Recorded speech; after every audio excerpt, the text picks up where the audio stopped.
You kneel at an empty bed in May, holding what you will feed it. Raw waste wool, skirtings and dags off the shearing floor. Free, or 3 pounds per sack. You have been buying all along a slower version of what a farmer 12 miles away pays to haul away. It feeds for 2 years. The second year is where it turns on you. Chest-high plants, nothing on the truss. Every year, it goes the same way. Your bed starts strong in June. By the third week of July, it stalls, and you are standing in the garden center in front of a wall of bright plastic bottles, labels turned out. You buy one. It works about 3 weeks. Then August comes, and your bed is hungry again. That is not a gardening failure.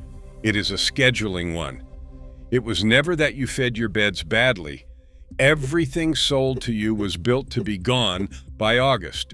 So every spring, you bought the same season over again.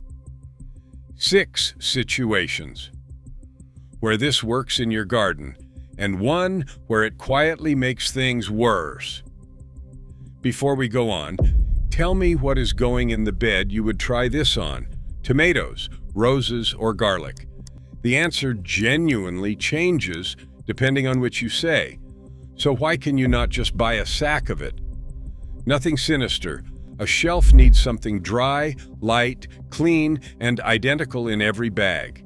A fleece off the shearing floor is wet, greasy, full of straw and manure, and different every time. The only version retail can carry is the washed, milled, pelleted one, and what you pay for is the milling and the bag. None of this is new to anyone but us.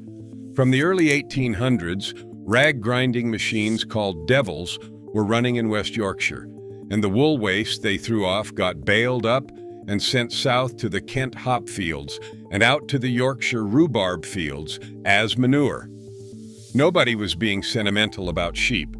They had noticed that ground fed with wool waste stayed fed far longer than ground fed with anything else they had. They had no idea why. The why is stranger than they knew. Wool is keratin, the same tough protein as your hair and your fingernails, and it is stitched together with sulfur bridges that most things living in your soil simply cannot cut. Only a narrow crew of soil bacteria and fungi carry the tools to open it.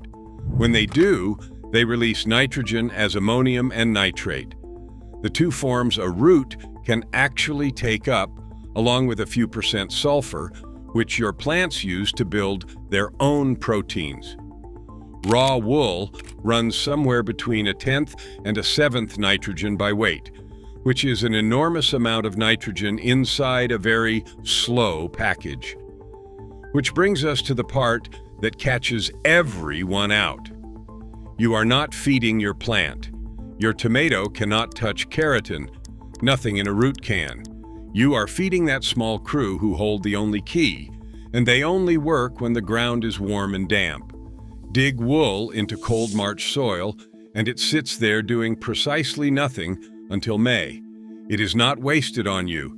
It just has not started. So, the first situation, the long season transplant going in this month, your tomatoes, your peppers, your courgettes, dig your hole deeper than you need it. Take 1 loose handful of wool, about the size of a grapefruit, tease it open until it looks like a bird's nest, and drop it in 4 to 6 inches down. Then 2 fingers of plain soil over the top of it before your root ball goes anywhere near. That gap is the whole point. Wool packed straight under a root ball holds water and squeezes the air out, and roots have to breathe. Be honest with yourself about the clock, though. This is not a starter feed. That handful does nothing for your plant in the first 3 weeks, so the transplant still needs a normal start, water, shelter, patience. And where wool does its most obvious work is not the bed you would expect. Second situation, the bed that is bone dry by Thursday. If your soil is sandy and drains like a sieve, wool forked through the top 6 inches can buy you roughly a day between waterings. It holds water inside the fiber rather than on the surface, so it buffers a dry pocket instead of turning it into a bog. Now, two things you have almost certainly read, and I would rather you knew before you spent money on either. Wool does not hold 20 times its weight in water. That number is everywhere, and it is not supported. The measured property is closer to 30% of its own weight, which is useful and is not the same claim at all. And wool will not stop your slugs. The Royal Horticultural Society grew 108 lettuces across 9 patio pots and 9 raised beds for 6 weeks, ringing them with wool pellets, copper tape, crushed eggshells, sharp grit, and bark. No difference, not one of them. But your bed has soil all around it to soften a mistake. A pot does not, and that changes the dose entirely. If you grow in pots and you had already decided this was a bed method, stay with me. The drainage hole is the exact reason this works better in a container than in the ground, and it is also the reason you use a quarter of the amount. Third situation, the container that empties itself out the bottom. Every time you water a pot, pale water runs out onto the paving and takes your soluble feed with it. That is why your containers will show the clearest response of anything you own. A small handful, halfway down a 5-gallon pot, never sitting at the base where it turns into a sodden mat. A quarter of what a bed gets. I mean it. There is no surrounding soil to absorb a strong pulse in a pot. And a pot is a closed room, which is fine if yours are still empty. Most of you are watching this with everything already planted. And if your beds went in 3 weeks ago and you are thinking, right, next spring then, no, you do not lift a single plant to do this. You move 6 inches to the side of the row. Fourth situation, the bed that is already full. Open a shallow trench 6 inches out from your row, tease the wool in, close it, cover it.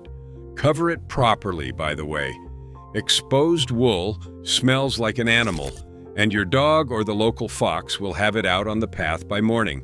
Here is the part nobody tells you. The dirtiest wool is the best wool you can get. Clean, skirted fleece has value to a spinner and works worse for you. The manure-stained belly wool, the dags, the britch, the second cuts, that reject bag, carries the fast part alongside the slow fiber. You want what the shearer sweeps up. Understand the timing, though. What you bury today is next month's food, not this week's. And none of it matters if you brought home the wrong wool. The wrong wool is the kind you can get hold of easiest.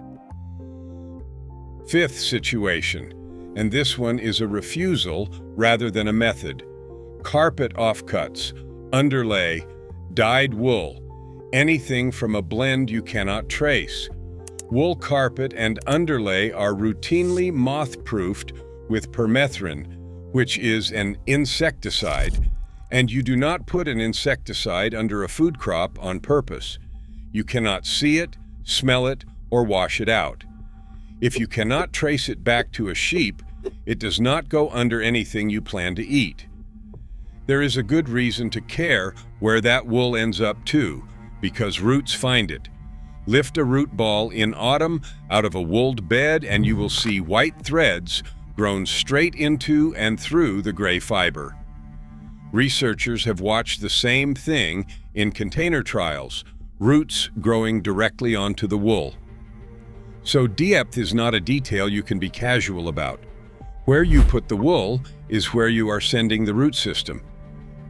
If you have roses and fruit bushes rather than a vegetable plot, this is the one where the 2-year clock stops being a warning and becomes your entire reason to bother. Sixth situation, the rose, the currant bush, the rhubarb crown, the asparagus bed. Perennials want steady, unhurried cane and leaf, and that is precisely what wool gives them. One installation, 2 seasons, no bottles. Expect it to be slow on you, though. A big root system takes its time showing you anything, and you may see nothing at all the first summer. And keep it away from your blueberries, rhododendrons, and azaleas. Raw wool leans alkaline, and acid lovers will not thank you. That is all 6. Now the part you came for. Ring a sheep farm, a small holder, or a fiber mill and ask for the reject bag from shearing. Skirtings, belly wool, breech, dags, second cuts. Plenty will hand it over. Some charge 3 pounds a sack and fill the sack for you. Do not wash it. Washing strips off the muck and the dried sweat salts, and those are the only fast-acting part of the whole business.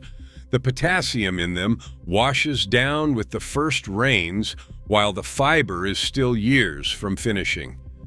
Store it in the sack it came in, or a milk crate lined with sacking, never a sealed tub.